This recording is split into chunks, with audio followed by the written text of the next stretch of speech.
Nah, pengertian bunyi. Bunyi adalah suatu gelombang yang dihasilkan oleh benda yang bergetar. Nah, ketika tadi Afan memukul meja, itu mejanya bergetar ya kan? Nah, berhasil getaran itu menghasilkan sebuah gelombang yang disebut dengan bunyi. Bunyi itu apa, Afan? Nah, sekarang kita bikin percobaan.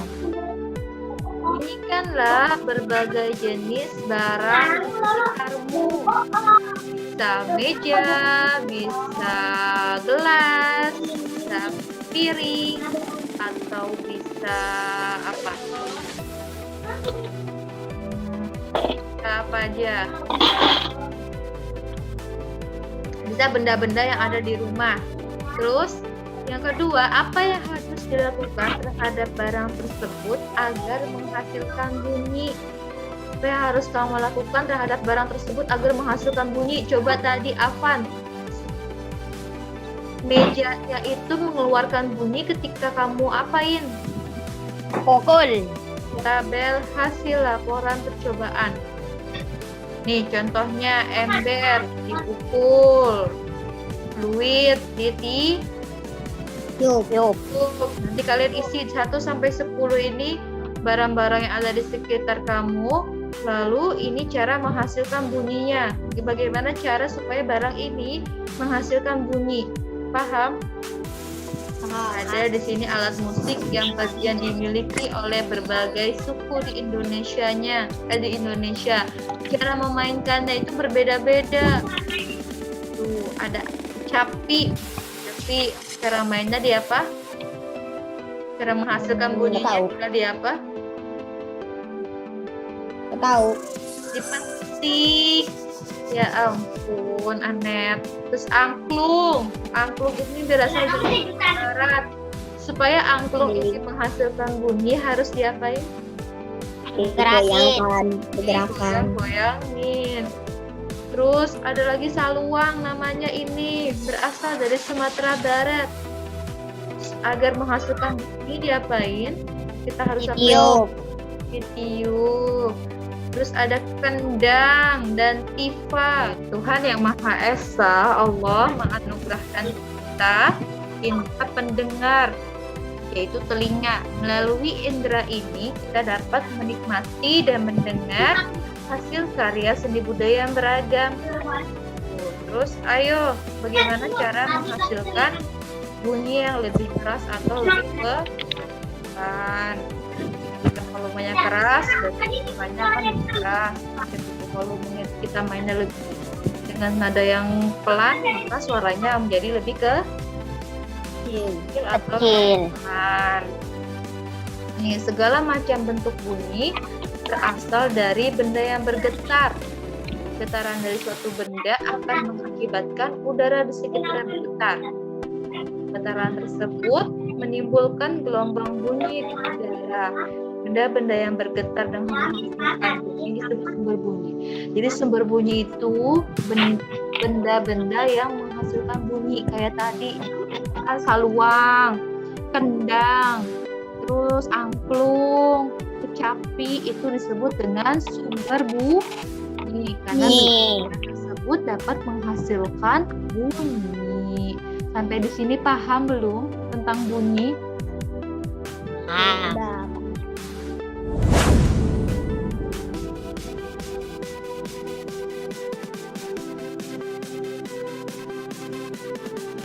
Bismillahirrahmanirrahim. Assalamualaikum warahmatullahi wabarakatuh. Waalaikumsalam warahmatullahi wabarakatuh. Jadi kita sudah belajar alat gerak aktif dan alat gerak pasif. Ya. Nah, ini ada gambar organ gerak hewan dan manusia. Di buku kalian udah ada sih. Ibu mengulang saja. Nah ini nih contoh alat gerak adalah kaki. Sebenarnya banyak ya, alat gerak itu banyak banget. Nanti ada tugas buat kalian. Fungsi utamanya apa? Untuk berjalan. Kalau kelinci untuk ngapain? Coba Aziz, kalau kelinci untuk ngapain nak? Hah? Kalau kelinci untuk ngapain kakinya? Untuk lompat. Untuk melompat. Kalau burung, Terbang. untuk apa Rafa geraknya? Buat makanan. Hah? Enggak. Rafa. Kalau burung alat geraknya untuk apa, Nak? Terbang. Untuk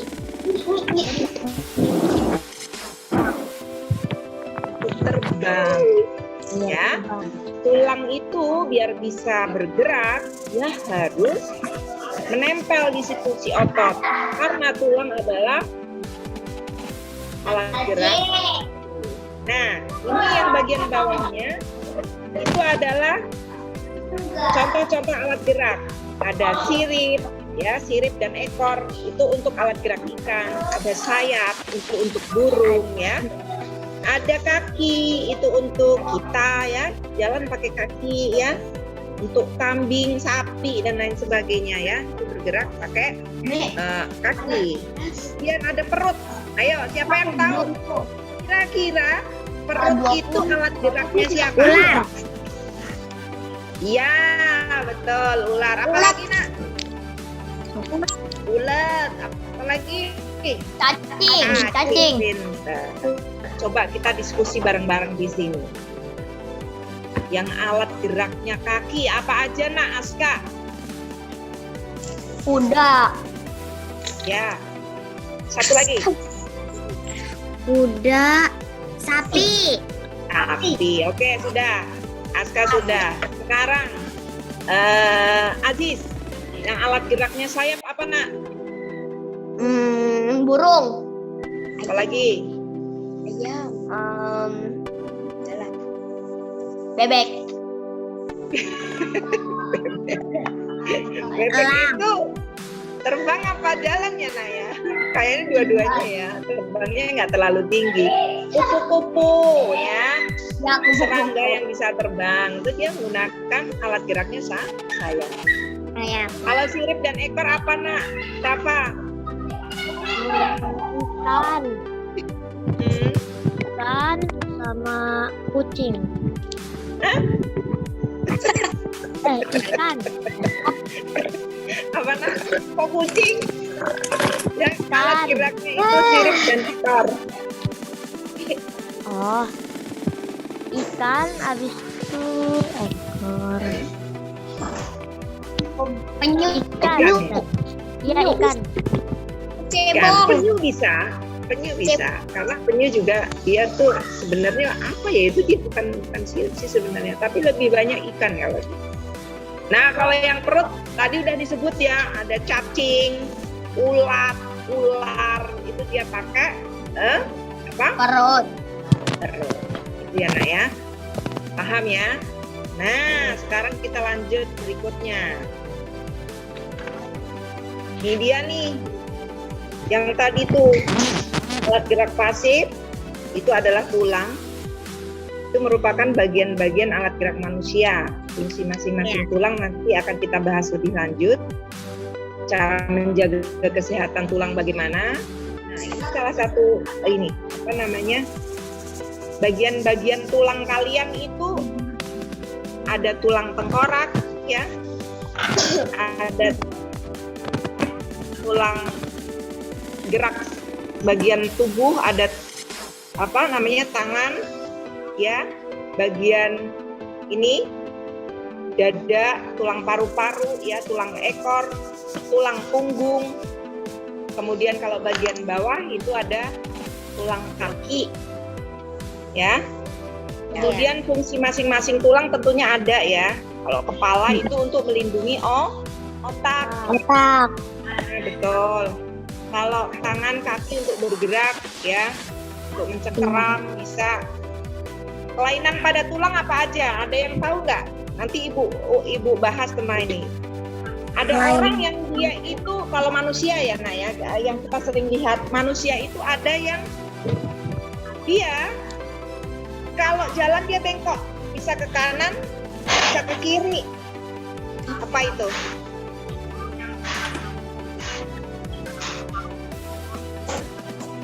Ada yang tahu?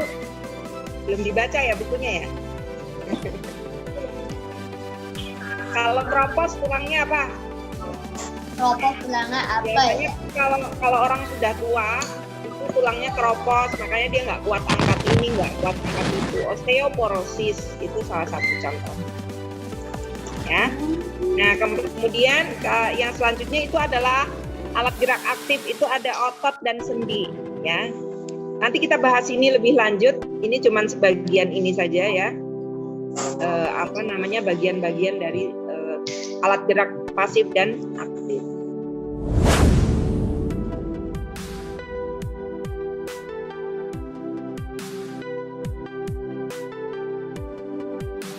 Hari ini pelajarannya apa teman-teman? IPA. Oke, pertama kali kita baca yang IPA dulu ya. Temanya tema 1. Oke, coba perhatikan teman-teman. Ini gambarnya gambar apa ya? Ada yang tahu nggak gambar apa ini? Ada singkong, kentang sama ubi. Oh, pinter. Insya Allah, pinter ya. Nah, oke. Ini adalah bentuk dari tumbuh-tumbuhan yang bisa menggantikan nasi kalau kita mau makan, ya.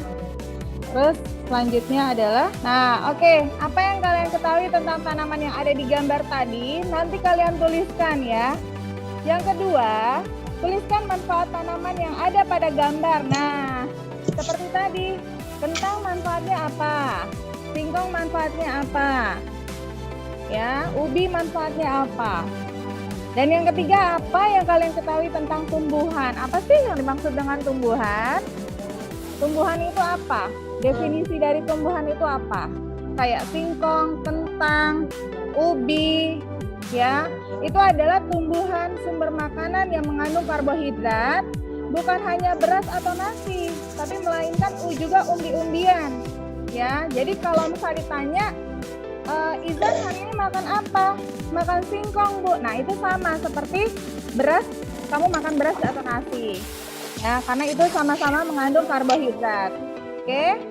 Nah, sekarang beberapa manfaat kentang bagi kesehatan. Apa aja sih? Untuk menguatkan tulang. Agar tulangnya gimana? Agar tulangnya kuat, nggak gampang rapuh, nggak gampang keropos kalau makan kentang. Terus karena umbi-umbian ini kaya akan fosfor dan kalsium untuk tulang kita yang dapat mencegah terjadinya pengeroposan tulang alias osteoporosis. Jadi bagian-bagian bunga, teman-teman perhatikan ya. Nah, di sini ada perkembangan biakan dinamakan perkembangbiakan generatif yang tadi ya. Sama perkembangan biakan atau proses perkembangbiakan generatif, tapi nanti akan kita bahas. Yang pertama adalah teman-teman harus lihat dulu di gambar ini ada bagian-bagian dari bunga. Ada berapa bagian dari bunga? Ada berapa teman-teman? Ada 9. Oke, sebutkan ada 9. Yang pertama adalah mahkota yang atas. Ya. Yang kedua adalah benang sari. Yang ketiga kelopak. Dasar bunga. Benang sari itu ada apa? Ada kepala sari, ada tangkai sari. Nah, di putiknya juga ada kepala putik, ada tangkai putik, dan bakal biji. Berarti ada berapa teman-teman? Ada 9. Oke, coba tolong ditulis ya. Ada 9.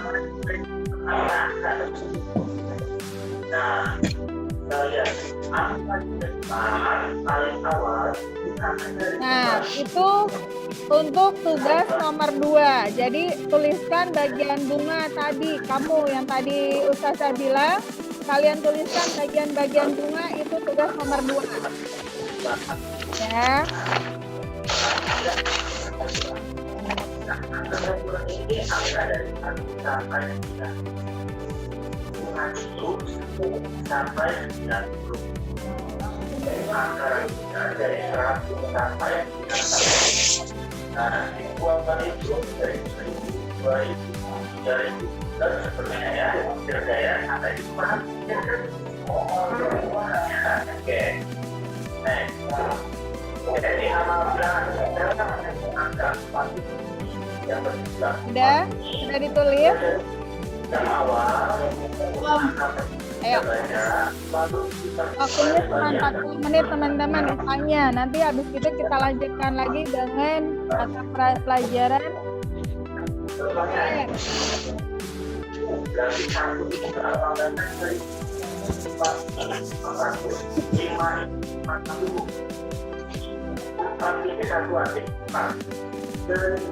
Sudah ditulis ya? Tugas nomor 1, 2, dan 3. Nah, ini tadi nih yang kita udah bahas. Apa sih yang terjadi jika tumbuhan tidak berkembang biak? Ada yang tahu nggak teman-teman? Tiffany tolong dibuka mute-nya, jangan di mute. Biar Ustazah bisa dengar Tiffany ngomong.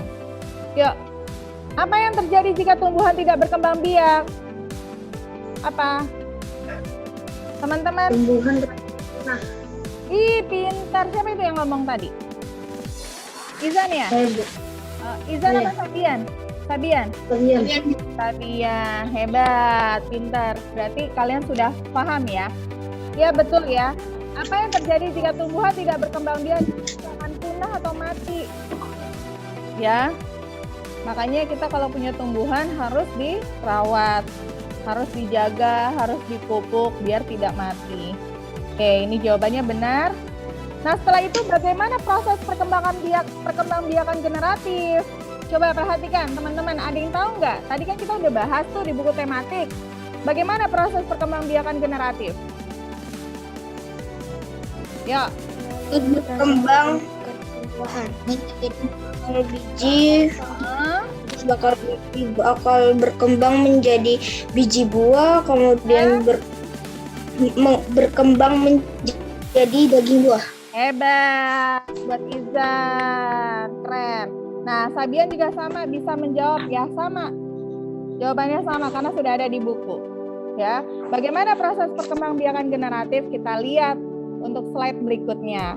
Nah, perkembangbiakan generatif adalah perkembangbiakan tumbuhan secara kawin atau pembuahan. Nah, pembuahan itu apa? Pembuahan adalah proses peleburan yang melibatkan sel kelamin betina dengan apa? Kelamin jantan. Betul. Dan akhirnya menghasilkan zigot. Nah, zigot tadi apa? Zigot apa? Zigot adalah hasil perbuahan. Iya, benar Izan. Zigot dan menjadi organisme baru. Maksudnya jadi tumbuhan baru, ya. Jadi kalau misalnya Ustazah tanya, apa sih yang dimaksud dengan perkembangan generatif? Teman-teman bisa jawab. Perkembangbiakan tumbuhan secara kawin atau pembuahan. Ya. Nah, kalau ditanya lagi, apa sih pembuahan itu? Nah, teman-teman juga harus bisa jawab. Ya, itu adalah proses peleburan dari sel kelamin betina dengan sel kelamin jantan, ya, dan menghasilkan zigot tadi. Lanjut. Nah, nih Ustazah tanya nih untuk merefresh lagi. Tadi apa sih yang dimaksud dengan zigot? Apa zigot itu apa tadi? Hasil perbuahan.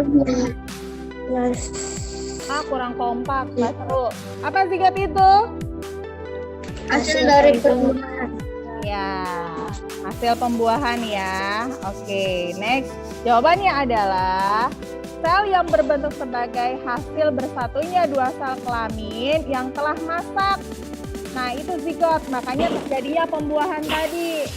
Ya. Nah, zigot perkembangbiakannya sebelum janin itu biasanya embrio. Ya. Iya, berbentuk embrio atau sel telur sama. Ya.